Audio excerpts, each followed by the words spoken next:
my approach has really been trying to build a career in this industry and not just make as much money as I can each month or each year. And I feel like it's been a very slow build for me.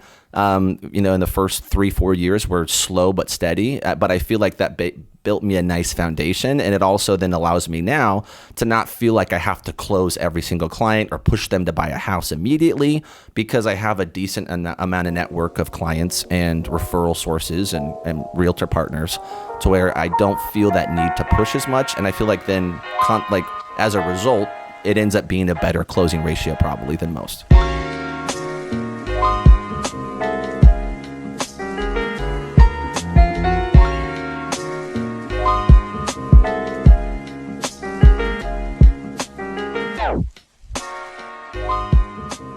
All right, welcome back to the Pursuit of Property podcast. Today, Scott and I, we are really happy to welcome back our really great friend, mortgage lender over at NEXA here in Fresno, David Keller. Dave, how are you doing, my man? I'm doing fantastic, guys. Went to yoga this morning at 6, so sweated out all my demons.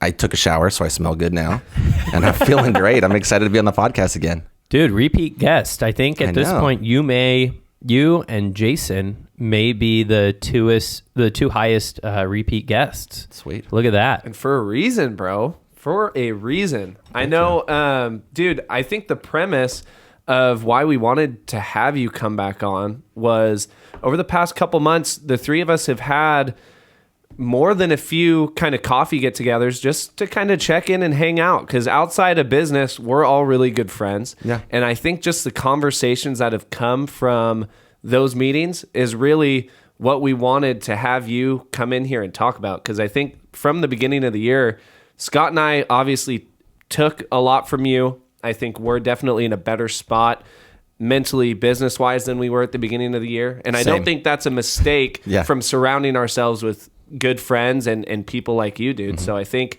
that's what we want to talk about and chop up today, dude. I'm excited about it. I'm excited to just talk. Yeah, I feel like the last couple of times it's been a little bit more structured. There's been an idea as to what we were going to talk about. So I'm excited to kind of just let the conversation flow. Yeah. I was thinking about it. I mean, when we were sitting down at the beginning of the year, I feel like we were all very stressed about what was going to happen. And I feel like we spent a lot of time worried about things that didn't come to fruition. I feel like we were all very concerned that the market was going to continue on a slide that we had seen, like we had talked about before the pod, from October to December. And it's rebounded from what I can see in a lot of ways. And it lends the ability now for us to kind of look back and analyze where we were at and kind of the flaws in our thinking in preparation for the upcoming October to December kind of stretch that I suspect could be very similar to last year. Yeah. No, I remember, we check in, whether it's on the podcast or just us hanging out and talking. But I remember the conversations we were having in the fall of last year, headed into, the winter. And then at the beginning of the year, I vividly remember that conversation we had. We were at Sherwood, the golf course, talking. And I was just like, what's going on with you guys? Like, how are you feeling? Because the energy that you guys had that I was normally used to, and I feel like this is true not just for you guys, for a lot of people, myself as well, trying to stay kind of mentally and emotionally locked in and in a balanced space when there's so much noise and so much negativity and uncertainty. It's difficult no matter what kind of industry you're in, but I'd say especially for real estate in the last 12 months, it's really been it gets overused to say it's been a roller coaster, but I mean, it really has. It's been a lot of ups and downs and a lot of uncertainty, but it's interesting looking back and seeing how things actually progress versus what our mood was like in January. Yeah, coming into the year, because I think we played at Sherwood sometime in February. Does that sound right? I think it may have even been January. I'll have to look and see. And I remember that conversation, and you know what? Like, we had showed up. Both Cade and I were just very frustrated with what was going on, had a lot of internal battles about willingness to continue the way that we were, which in the long run was the right thing to consider. Like, what we were doing wasn't working, but at the same time, I think we focused on a lot of the wrong things. You shared a lot of helpful tips. I mean, right off the bat, what comes to mind was you were talking about getting out more, spending time with friends, doing things we liked. What I feel like you were ahead of the curve on that. Did you feel like that, or did you feel like you were also behind? I think that I maybe had just been realizing that truth maybe a few weeks or a month or so before I was sharing that. I think that it's interesting for me because you guys have known me for a while. I've known you guys for a while as well. And so when I started in real estate, I had to always be out and about. I had to be meeting people. I didn't have any connections established. And so I was oftentimes, going to meetings and going to mixers and, going to events and such. So at the end of last year, around October, when I was really struggling, that's when I actually got connected with a mutual friend of ours, Johnny Hernandez. And he was going to be involved in the YPN. So here's a shameless plug for the Fresno YPN. But I ended up having coffee with him and a few other realtors, and I just really enjoyed it. And then he invited me to get involved in the YPN that coming year, which I at the time, I really didn't want to. And as I thought about it, I was like, I think this is a great thing to push me to go out more, meet more people, be more active in the industry. Because after COVID, it was easy to transition to being very much more work from home, being remote, which there's obviously beautiful components to that. And I'm not saying I need to be in the office every single day, but I know for my personality, I need to be around other people who have good energy, who have good ideas, who can encourage me, challenge my ideas when I might be off base, encourage the right ideas or the right thinking and habits. And so I had seen what was working for me over, the previous few months that had been very difficult in my business. And I saw a lot of people that were struggling with, I think, what I had struggled with as well, which it's when you're not feeling well and you haven't been out and about, it's very hard to then start doing that. Like, it's very hard. I think struggling with that anxiety and that kind of depression and frustrations, uncertainty, you're not really in the headspace where you feel like that's the solution. But I think oftentimes what you don't want to do, not always, but oftentimes if something seems difficult or daunting, it oftentimes is kind of what you probably need to do to get through whatever you're struggling with. Well, in those frustrations and those struggles you're talking about, for you, that hit the most, kind of that Q4, that tail end of last year. Talk more like, were the struggles more internal, pertaining to, the amount of business wasn't where you were at? Was it more, on a personal side, on a personal level, things were going crazy? Like what really was kind of going through your head? Yeah. So great question. I would say a little bit of everything, right? So on a personal level, I had a relationship that was progressing to the next stages, which it has. I'm engaged now. So that was something that was happening at the end of the year. So I'm watching the market shift. I had an assistant that I was paying, and I was like, this isn't profitable anymore. So I had to end a working relationship with a assistant who was also a friend. She became a friend. Really liked. Yeah, I absolutely did. And so I had felt, and I had lots of conversations with you guys about that. I think the day even I went to go talk to her, I had a call with you, and I was like, man, I'm really struggling with this. Like, I feel really guilty. I feel like I'm failing my assistant because I'm not making enough business for us. And it was like, that's not what's happening. So I think a lot of it was me having to sort through the complicated emotions that, personally and professionally, I was feeling like a failure. I was feeling like it was all my fault. I had been reckless. I hadn't been working hard enough. The reason that we weren't getting deals and closing things and I couldn't keep her on payroll, I felt responsible for her. I felt responsible for helping her pay her bills. And so I think I just put so much pressure on myself that it just felt very overwhelming. And when I did then eventually talk to her, it got better, right? So once I confronted that and I sat down with her, she was like, oh, I expected this to come. And I was able to then help her get a job at one of my previous companies so she could start, building her own business, which, has worked out. She's closed some loans and we stay in contact. So that's been great. And then I would say, on a personal level, I was thinking, am I irresponsible to propose to my girlfriend, now fiance, if my business seems like it's sputtering or, it's not going to continue to progress the way that I would expect. So I think there was just a lot of self-doubt, a lot of anxiety, a lot of uncertainty, kind of all wrapped into personal, professional, emotional, and I'd say physical as well. I wasn't getting out and being as active or doing yoga, doing, walking. There's just certain things that I know I need to do for myself that nourish my body and soul. And so I had to really reset a lot of things of my habits and my routines in, I would say, October, November.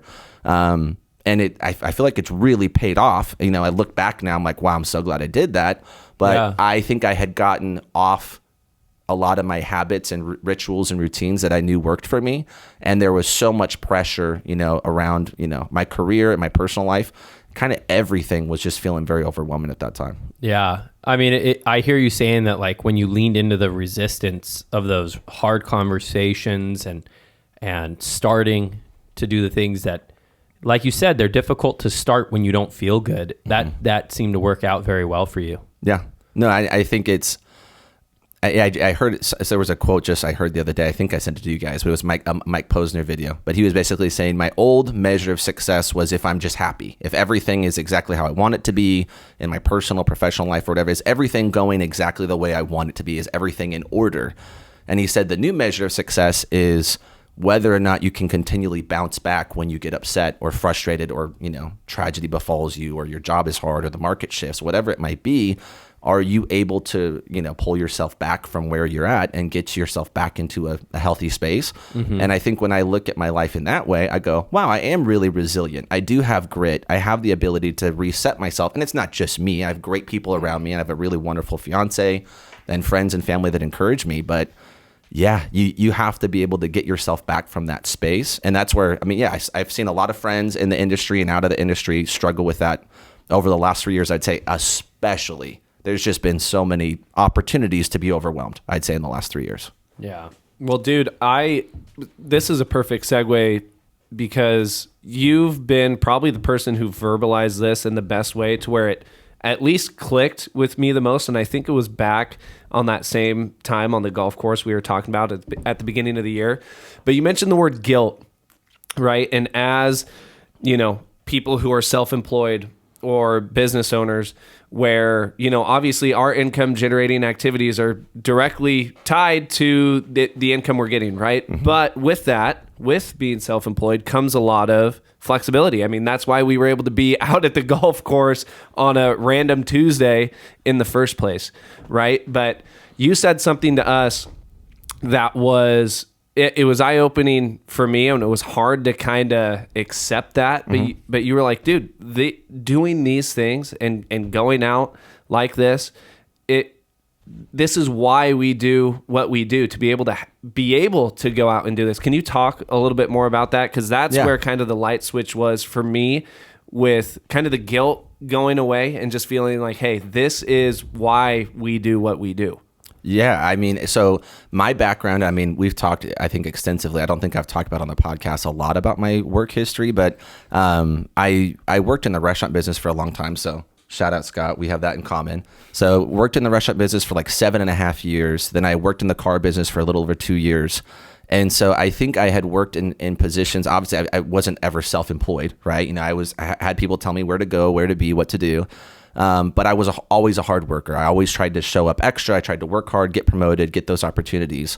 But when you have a manager who's telling you when to be somewhere and when not to be somewhere, you feel less guilty when you're not at work because you're not scheduled to be at work. When you're self-employed and you're responsible for yourself, I posted, I think, a little note that I had a few weeks ago, and it was just that you will be your own worst boss.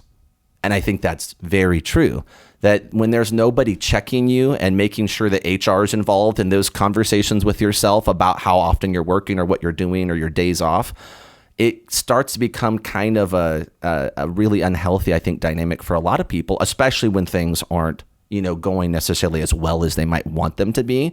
When business is struggling and it's difficult and there's uncertainty, it's very easy to think that the solution is just to white knuckle it and just work as hard as you possibly can. And the problem is that when you're in that headspace, you're not attracting the kind of people and interactions that are actually going to get you where you want to go. And if you're in sales and you meet with a client or you get a referral, the likelihood that you're going to connect to them on a genuine level, if you're not enjoying your own self and your own life and your job because you're just trying to push through it as hard as you can and just work so hard, I don't think you're going to have a high percentage of actually helping that client and connecting with them and giving them a good experience to where they're going to want to work with you. So it's kind of, I think, all connected in one, that if you don't care for yourself, and for each person that's going to look different in terms of, exercise, yoga, journaling, devotionals, meditating, whatever it might be, you have to find out what those things are that keep you feeling good within reason. Not that you should just seek pleasure above all things, but you have to find those things that are going to keep you feeling healthy and good and fulfilled, because you're not going to have anything to give to those around you, your significant others, your friends, your clients, business partners, if you're just scraping the bottom of the barrel and just white knuckling it through. You don't have anything left to give. Yeah, I feel like there's moments where it's worth burning the candle at both ends, but it's rare. And I think all three of us have the tendency to lean into burning the candle from both ends before we have the tendency to acknowledge that maybe taking a step back and giving your body time to recover, more importantly, your mind time to recover, that could be a better solution, right? And so I lean into that still. I still struggle with the idea of taking time off. You push us to do it. Sometimes like those coffees that we have, that is my time away. And we still talk about work, and obviously we work with you actively on a lot of things, but it's not work. It's hanging out with friends, right? Yeah. And I've tried to implement that more and more. I mean, you've even seen it. You keep mentioning it to me when I see you. But overall, I'm just in a better headspace because I'm trying more to do what you're talking about, setting time aside to do things that I like to do that will allow me to feel better when I'm at work doing things that I don't want to do. So I'm grateful for that kind of almost like big brother, mentorship in that aspect. It seems like there's not really a lot of people who give us that kind of advice. Well, and I'm curious because we've gotten a lot of that advice from you. Was there at any point tail end of last year, anybody that was having the same conversations you've been having with us? Was there anybody having those conversations with you, or did you spend that time? He's more self-reflective learning than we are. I know. I think somewhat. I mean, I would say that I think definitely having a fiance who loves me and cares for me, and she is definitely not the type A personality. I think she's a bit more type B. And while I wouldn't consider myself a type A personality in most regards, I would say that I definitely tend towards the more workaholic behavior. I think I have for most of my life. I mean, I was cutting my neighbors' yards at like 7, 8, 9 years old, making little clip art, on like Word documents, little flyers, and mowing neighbors' lawns so I could pay for things. And I was almost always doing something to make money and work since I was under 10 years old. I think I got my first W-2 at like 12 or 13. So like I was always wanting to work, always wanted to make money, always wanted to provide for myself and have opportunities. And so I think for my whole life, it feels like I've just really tended towards working too hard. I think that my experiences in the car business really shaped me because I had them young, right? Well, at least for me in my age. So I got into the car business at I got into the car business in 2014, which I would have been 23 years old, which is pretty young. And I had found some good success, but over those 2 years, I burned myself out so badly. I was also married at that time, and that marriage did not survive. That wasn't the only reason, but that marriage didn't survive that experience of me working to that level. And so I think I have such a bad taste in my mouth of knowing what it's like to fly too close to the sun, and what happens when you just push yourself to that limit, that I've always tried to keep myself in check. Whether or not I'm successful in that, that's a different thing. But I think I've always been very aware since that experience. It was like 7 years ago now, of what happens when I just pursue work and my career so much over everything else, and there's no balance. And it's a huge reason why I chose to get into lending when I did, because I wanted that flexibility. I wanted to not have to be tied to a desk, for 8 to 10, 12 hours every day. I didn't want to have to be at the beck and call of my manager. I didn't want to have to, there was just so many constraints and difficulties that I didn't like. And so I think I've always tried to craft my career around flexibility.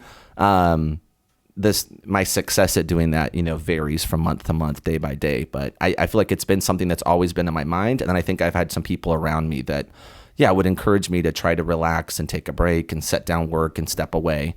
My fiance and I have a weekly date night. So that's a big thing, is that we try to take our phones and put them on silent or airplane mode and just get a break away from everything. Because if I let myself, I will be in the background of my mind thinking about work every hour of every day. Doesn't matter where I'm at, if I'm vacation, whatever. I will think about it all the time. I was thinking of how I'm going to have conversations during yoga. And this morning I was like, look, you have 1 hour, just push it out of your mind. You're going to handle that in a couple hours. But it's always there. And so I think that's just always a constant struggle for me. Yeah. Kayla and I took that date night from you directly. And it's Wednesdays for you, isn't it? Like we literally moved our date night to Wednesday because we had tried it on a Thursday and it wasn't working and Friday wasn't working. We always had plans. Yeah. And that's been a big benefit for us. So thank you there. I'll have to give credit to my fiance Sadie, because that was her idea to start a date night about a year and a half ago. Yeah, was it a year and a half ago? When she went back to school. Yeah, when she went back to school, she was the one that told me we should do that. And I was like, yeah, you're right. It was actually 2 years ago. I'm going to text her. Thank you. Yeah, do it. No, I think the other part to it is you've always had a good closing ratio, like at work. Like I noticed that when I'd send you leads, you close a lot of them. But I feel like this year, even more than previous years, you're closing even more. And it seems like there's a correlation between your mental health and taking time to do things that you like and clients connecting with you on like a friendship level to the point where they're loyal all the way through. Yeah. No, I feel like we've talked lots about our approaches to business and how we connect with clients. I feel like I've always wanted it to be a consultative approach. I think that's a big reason why like the car business didn't really work for me. I wasn't working at like a high-end dealership. I was selling, Hyundais and then Fords, and it's much more volume than it is finesse. And so I still was a little bit more finesse style, taking less opportunities or less ups, as they call it in the car business. I felt like I tried to focus on quality over quantity. And that's something I feel like I've taken into this industry as well. As I don't try to know every single realtor and work with every single realtor. I try to find certain realtor partners where we have similar ideals and we align in terms of how we want to work a transaction and communicate. And then when it comes to connecting with clients, I do try to feel like I want to connect with them and get to know them on a genuine level, and then hopefully then help them get to where they actually want to go.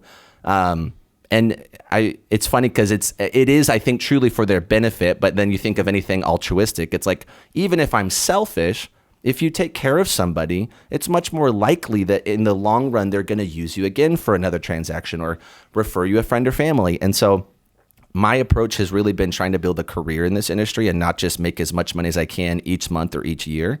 And I feel like it's been a very slow build for me.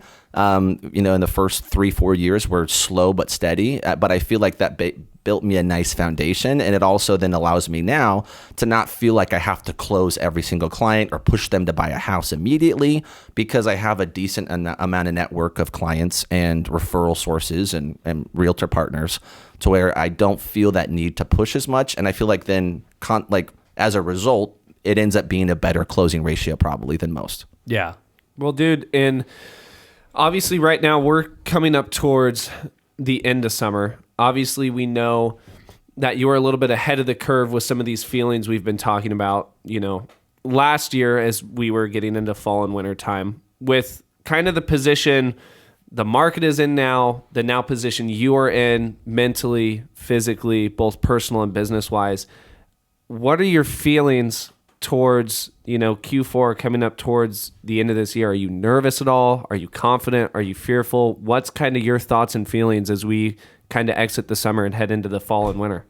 I think that, good question. I think that I don't feel as really nervous or anxious about the end of the year, to be honest. I would say, though, to compare it especially to last year, August, September, usually like this, surprise, surprise, the summer is a busy time for me, right? So June, July, August are usually historically throughout the last few years been pretty good and pretty busy. But when I look into the remainder of the year, I'm thinking like, okay, I remember where rates were at a year ago, and then the increase that we had through the end of the year.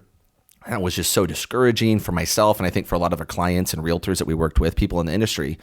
Right now, I'm looking at it, I'm like, okay, people are still buying and selling houses. They're still doing things, and the rates really have almost never been higher. They're higher, depending on the day, now even than they kind of got to in October, November of last year, or just as high.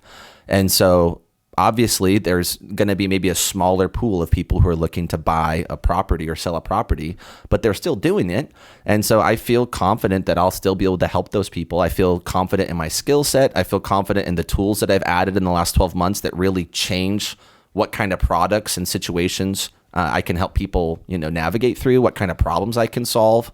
So I think I feel a lot more confident actually this year headed into the slower season than I did last year. I definitely am anticipating that it's going to slow down some from where the summer has been, but I don't think I'm nearly as nervous as I was last year when there's just so much uncertainty and rates were just looked like they wouldn't ever stop climbing, from August through the end of the year. It just felt very kind of gloomy.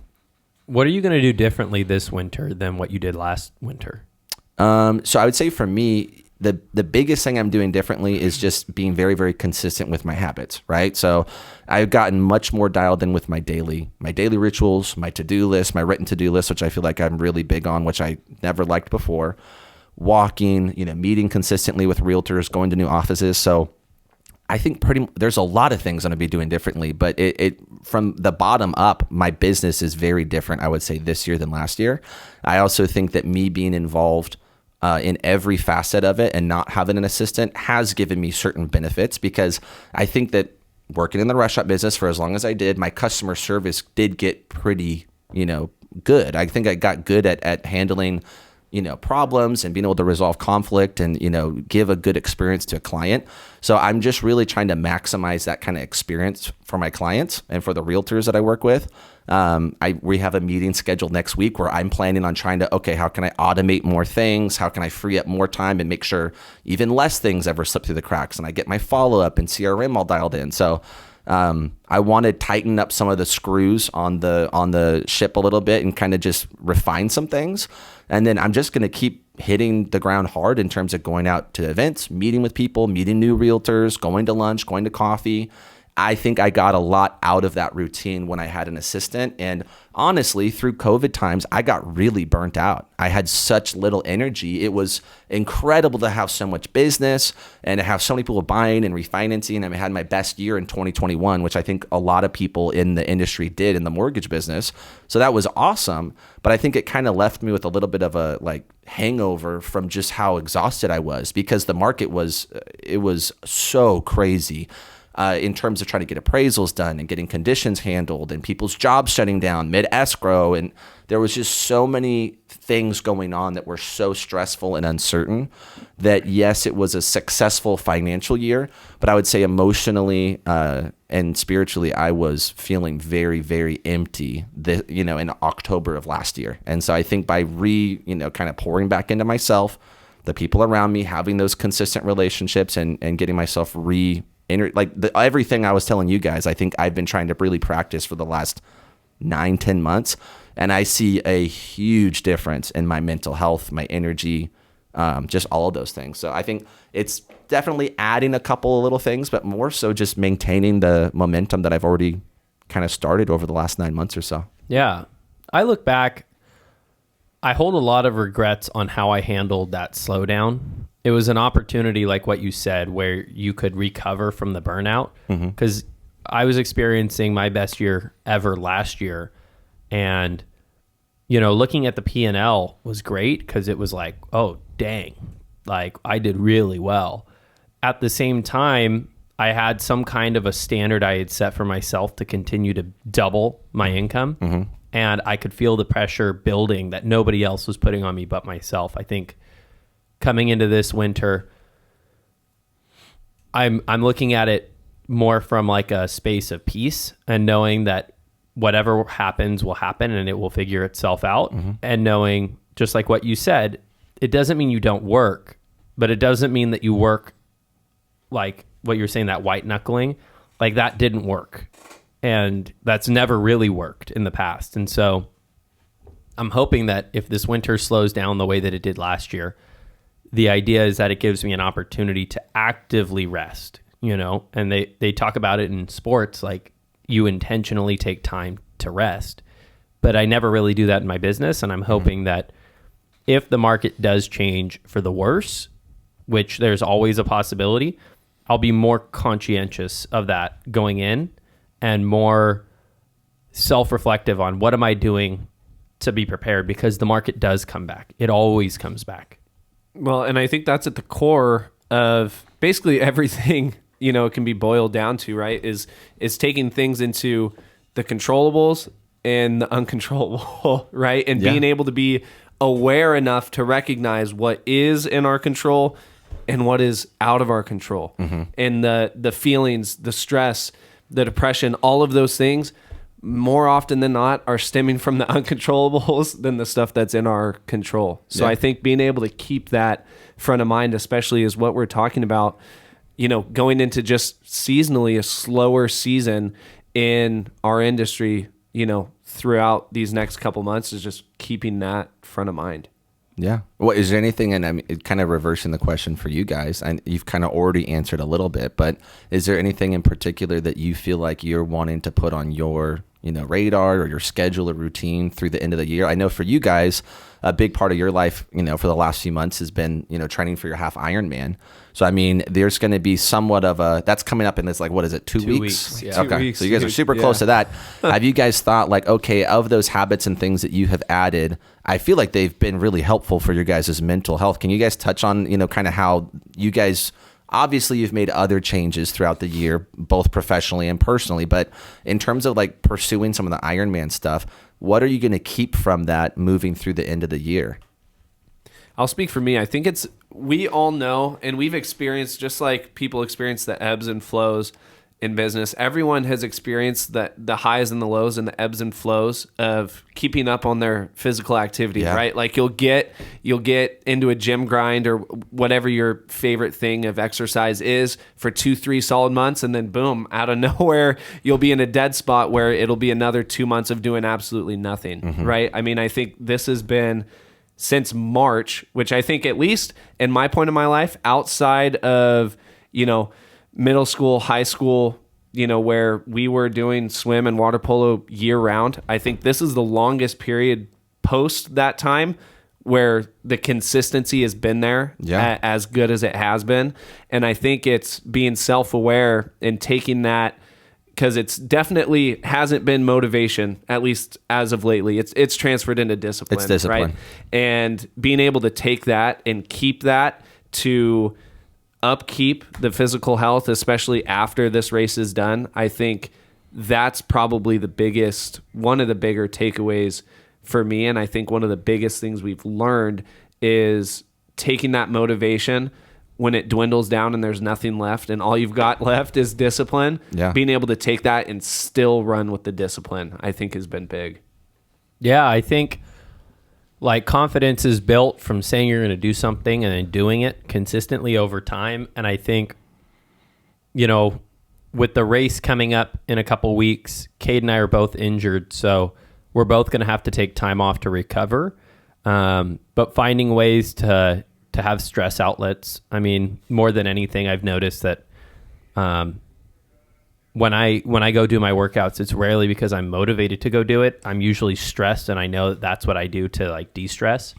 I'll continue probably a good chunk of the cardio that I'm doing now, doing other things to help be physically better for my body. I think the amount of volume we're doing right now is probably not healthy. But I think that plays a big part. I've been more disciplined in sleeping. Last year I was not an insomniac. I was a hypersomniac where you sleep a lot. I think I was getting 8 to 12 hours of sleep, and that wasn't like a red flag for me last year. Last year I was like, oh, this is good. I'm resting. I'm recovering. And I think that actually probably wasn't as true as I would like it to be. And then honestly, like the biggest thing is the social aspect. Like I've just built a lot of really good inroads with people who are positive influences. I mean, for like the easiest example is like Martin or Sean. Martin is another investor. He deals with the same things we deal with. I had no real relationship with Martin prior to this. And by expanding and doing something kind of out of my comfort zone, it's the same way you were talking about. It was hard to get started. Now I'm here, like we're playing pool this evening. Yeah. Just because it's something that we like to do.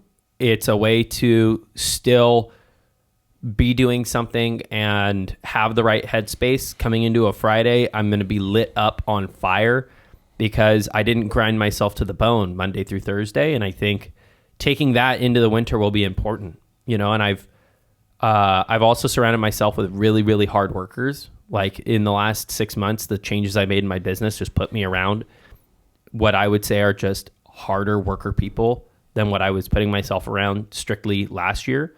Last year, it was just me and Kate. It felt a lot like it was just us. And now we've moved brokerages. We've, joined teams. We've done things to put ourselves around the people who are also struggling, but they seem to be struggling with a smile. And I think that's encouraging. Yeah.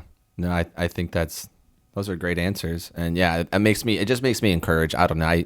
I've not in a condescending way, but it did touch my heart when you said, it did touch my heart when you said like, oh, it's a little bit of like an older brother thing. I do view you guys in that sense. Like I'm the youngest of my family, but I feel like I've always been kind of trying to look out for people that I can be like, hey, like, I'm not trying to tell you how to live your life, but I've had some tough experiences. I've been through some things. Like if I see things going on in your life, I'm going to try to speak to it in a loving and considerate way.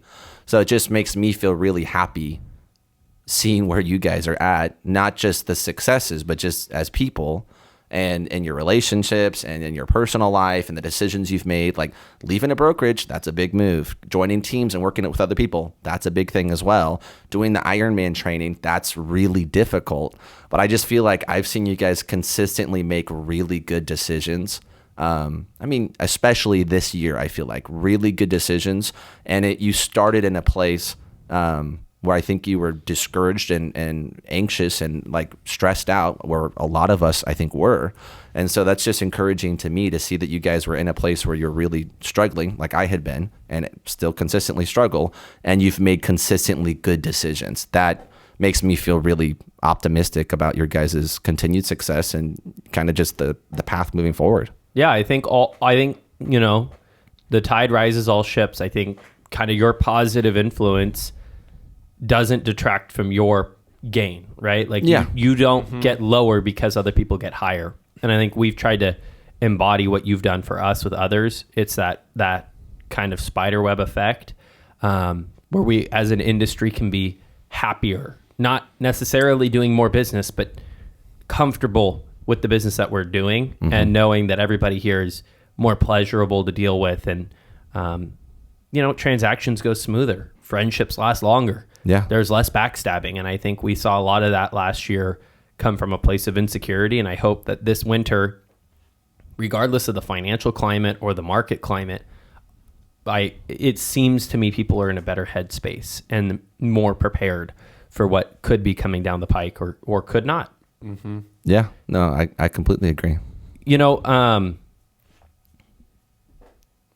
A lot of people listening don't have the 4, 5, 6 years that we all have, or 7 years in the industry, and don't have that baseline level that you and I have talked about in the past. Like they may actually be starting from zero. Yeah.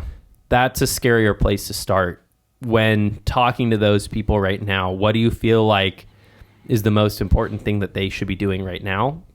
Bracing for whatever insecurities or struggles they may come, into in the next few months. So it's funny you should ask too, because I have a friend of mine who just got into the industry from, on the mortgage side. So yeah, I feel like the conversations I'm having with them, with people who are newer in the industry, are very similar to the kind of things that we talk about, obviously in terms of like the implementation and like okay, here's the 3 things you should maybe, pursue. I feel like obviously connecting with other people who are driven and are good at their jobs, are professionals, are knowledgeable, and just kind of good people, they do business the right way. I feel like that's the number one thing I would say, is just get out and meet people, be involved, create friendships and relationships with people. That's what I feel like I tried to do when I first started. I wasn't even necessarily asking for business. I was just like, hey, I'd like to meet you. Let's have coffee. Not asking for business. You don't even know me, but if I have an offer come across your desk, like you see an offer on one of your houses, like please know that I'm a real person. I'm not an idiot. Like I actually do my due diligence. I'm good at my job. I'm a professional. So I feel like I would encourage anybody, just go out and meet as many people are willing to meet you, and try not to ask them for things right away. I think that's something I took from Gary Vee early on. That was one of my favorite things that I loved from him, was I was like, yeah, thank you. Finally, someone is not Grant Cardone. I'm sorry. Cannot stand Grant Cardone. Cannot stand him at all. He teaches some good concepts, but as a whole, he's such a asker, such a taker, and not really much of a giver. And so I feel like if Fresno is such a nice community, I feel like there's a lot of camaraderie. There is competition, of course, but I feel like it is still kind of has some of those small town vibes with our industry, real estate as a whole. A lot of people know each other. And so if you can go make a name for yourself, that you treat people fairly, you're honest, if you commit to do something or you say you're going to accomplish something, you do it. And if something bad happens, you communicate it, you don't hide from it. I think those kinds of things are going to help you kind of build a good reputation. So yeah, I would say meeting people, number one. I would say trying to find good education, like listen to this podcast, going to different events in town.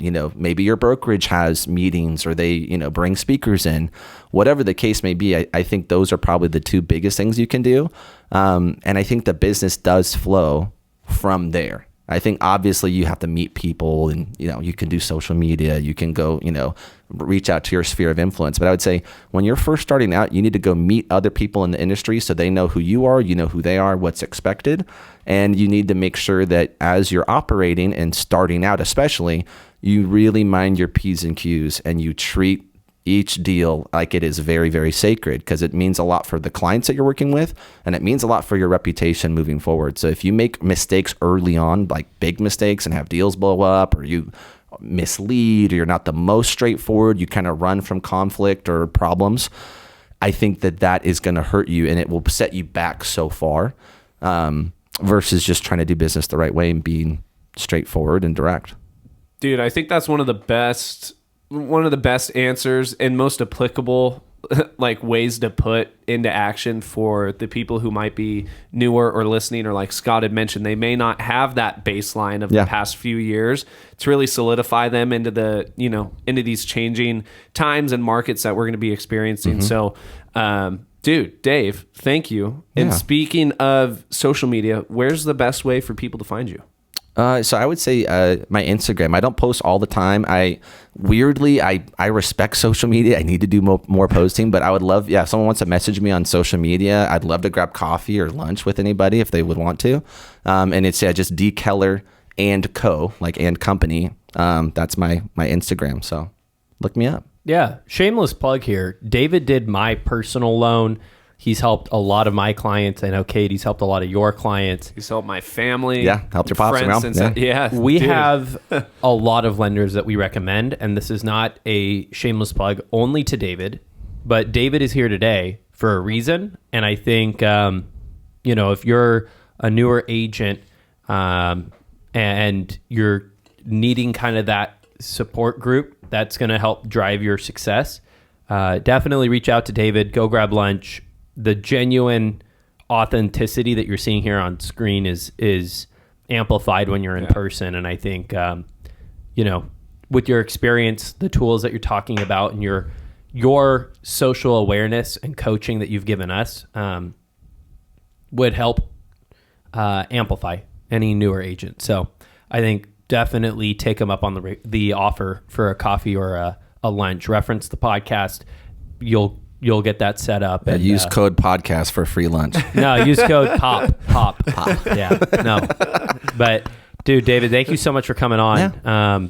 We'll have to probably do a recurring theme. If the market does change, I think it would be really cool to have you come in, and him and Blake on the same podcast would be wild. Dude, I know. Yeah, shout out to Blake, who was on a couple weeks ago. Mm-hmm. And funny enough, you got connected with, some of the people on the team. And it was funny. I was telling them the other day when I was there on Monday, I was telling Blake, I was like, dude, you and David, like the synergy and the energy that would happen there, like it'd be good. So yeah, I'd love to meet him. Not all about business. It's more about the person behind the business. Absolutely. Yeah, I agree. Well, we'll see you soon. I already can tell. Thanks for having me, buddies. Dave. See you, Dave. You're the man. Appreciate it, guys. See you next week, guys.